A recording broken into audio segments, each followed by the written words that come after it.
Di situ dia dari dulu berjuang hidup. Di situ dia dulu membangun rumah tangga awalnya. Di situ dia dulu hidup bersama anak-anaknya. Di situ dia dulu ngeramut anak-anaknya. Sampai kemudian dia sekarang tua, dia kepingin untuk meninggal dunia di tempat itu. Bismillahirrahmanirrahim. Dari Ummu Hilwa di Banjarmasin, Ustaz. Ustaz, apakah kita berdosa jika orang tua yang sudah sepuh tidak mau diajak tinggal di rumah kita untuk kita rawat, namun beliau tetap memilih tinggal di rumahnya sendirian dengan kondisi beliau yang sudah sepuh, Ustaz? Ya ukhti, orang tua itu tidak sesimpel itu cara berpikir. Pikirannya anak itu kan yang penting ada yang ngeramut. Pikiran kita itu kadang-kadang menghadapi orang tua, foto bu, sampai itu kesini, nanti kita ramut di rumahku, gitu. Kenapa kok nggak mau? Cobalah kita telisik dari sisi yang lain. Kenapa toh? Kenapa banyak orang tua itu yang tidak mau semacam itu? Dia itu punya kenangan di rumah tempat tinggal dia. Di situ dia dari dulu berjuang hidup. Di situ dia dulu membangun rumah tangga awalnya. Di situ dia dulu hidup bersama anak-anaknya. Di situ dia dulu ngeramut anak-anaknya. Sampai kemudian dia sekarang tua, dia kepingin untuk meninggal dunia di tempat itu. Itu banyak orang tua yang cara berpikirnya semacam itu. Lah, kalau kemudian orang anaknya itu sudah pindah kerja ke tempat yang lain, tuntutan pekerjaan, tuntutan ini, tuntutan itu, begitu, yang menyebabkan kita itu harus keluar dari rumah induk, dari rumah orang tua kita. Dalam kondisi semacam itu ada dua kemungkinan.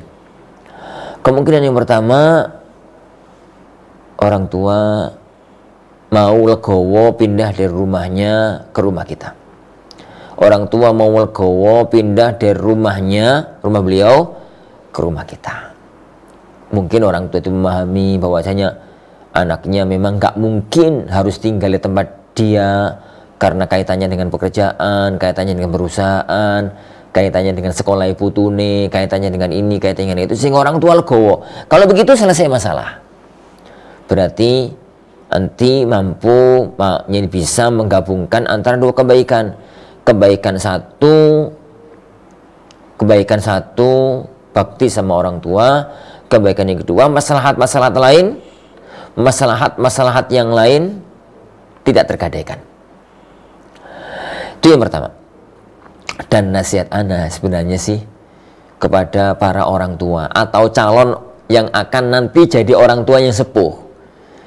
Ya sebagaimana anak itu kita minta untuk memahami orang tua. Kadang-kadang orang tua itu yang harus memahami anak. Ya. Karena orang tua itu mau tinggal dimanapun, itu kan sebenarnya nggak ada masalah toh.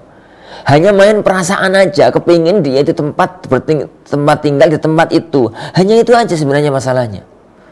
Tapi anak kaitannya dengan kerjaan, kaitannya dengan ini, kaitannya dengan ini, kaitannya dengan yang lain. Cobalah, jadi jangan bayangkan. Cobalah Pak, janganlah Bu, cobalah Mbah nih. Cobalah jenengan bayangkan. Misalkan gambaran anak jenengan itu menjadi pengurus pesantren, anggaplah Al-Furqan di Gresik, di Sarawak, Gresik sini, menjadi ustadz yang ada di sini.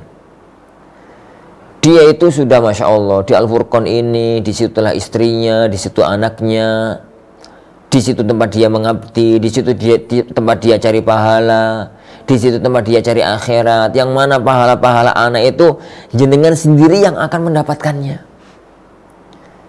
Kemudian dia itu untuk bisa setiap saat datang ke orang tua nggak mungkin karena tempatnya jauh. Anggaplah misalkan sampai 200-300 kilo, jauh. Sedangkan dia kalau pulang, Di rumah terus ngapain? Kerja yuk nggak ada. Jadi pengangguran yuk sulit. Anak-anaknya bagaimana, nafkahnya bagaimana? Maka tolong kadang-kadang orang tua yang harus memahami kondisi. Jenengan pindahlah ke rumah anak di tempat yang lain. Insya Allah keberadaan berada di rumah seorang anak itu jauh lebih maslahat untuk semuanya. Dalam kondisi yang semacam itu. Kecuali kalau memang ada saudara-saudara, anak-anak jenengan yang lain yang dekat, itu masalah lain. Itu yang pertama. Tapi kalau kemudian mentok itu bahasanya apa? Kalau kemudian nggak memungkinkan, jadi orang tua itu benar-benar memegang prinsipnya, nggak mau meninggalkan rumahnya, tetap mau tinggal di situ. Sedangkan jenengan wahai anak, mungkin anak tunggal, nggak memungkinkan untuk yang lain ngeramut, jenengan anak tunggal. Maka dalam kondisi semacam itu, anti yang ngalah. Karena kewajiban orang tua, kewajiban anak itu bakti kepada orang tua. Kewajiban anak itu bakti kepada orang tua. Prinsipnya, anak yang ngalah. Anak yang ngalah. Tergantung sekarang bagaimana caranya dikondisikan.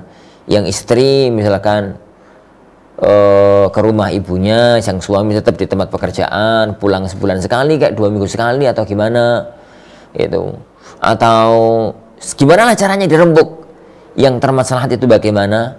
Kalau memang mentok gak bisa dikoordinasikan dengan orang tua, maka dalam kondisi semacam itu. Dan jangan sampai ibu itu ditelantarkan sendirian, kasihan. Cobalah bayangkan, yani kalau kemudian anti dulu masa kecil ditelantarkan karena menjaga ini, menjaga itu, kita nggak bisa jadi hidup. Jangan egois karena alasan pekerjaan, karena alasan ini, karena alasan itu. Kalau sama-sama megang egoisnya orang tua lebih dikedepankan. Kekehnya orang tua lebih diperhatikan. Orang tua adalah orang tua yang Allah perintahkan kepada kita, wa qadha rabbuka alla ta'budu illa iyyah wa bil walidaini ihsana. Apa yang akan anti bertanggungjawabkan nanti di hadapan Allah Subhanahu wa Ta'ala? Apa jawaban anti nanti di hadapan Allah kalau kemudian ibu itu nggak bisa makan, ibu itu mau cari minum nggak bisa jalan, ibu itu mau kepingin apa nggak ada yang belikan? Tatkala itu kita hidup enak di tempat yang lain, padahal ibu itu dalam kondisi yang sudah sepuh, sudah tua semacam itu. Memang sih kadang-kadang kita berpikir itu napo toh ibu itu nggak mau ke rumah saya, itu napo. Iya, itu cara berpikirnya kita sebagai seorang anak. Tapi meskipun anak nganjurkan, ya bu ya ibu itu memahami kondisi anaknya, tapi kadang-kadang tidak semudah itu orang tua muda untuk mengikuti perasaan anaknya. Kalau sudah semacam itu, ngalahlah, baktilah. Mudah-mudahan dengan baktinya anti kepada orang tua dalam kondisi semacam itu akan muncul di belakangnya keberkahan-keberkahan yang besar di sisi Allah Subhanahu wa Ta'ala. Wallahu a'lam bishawab.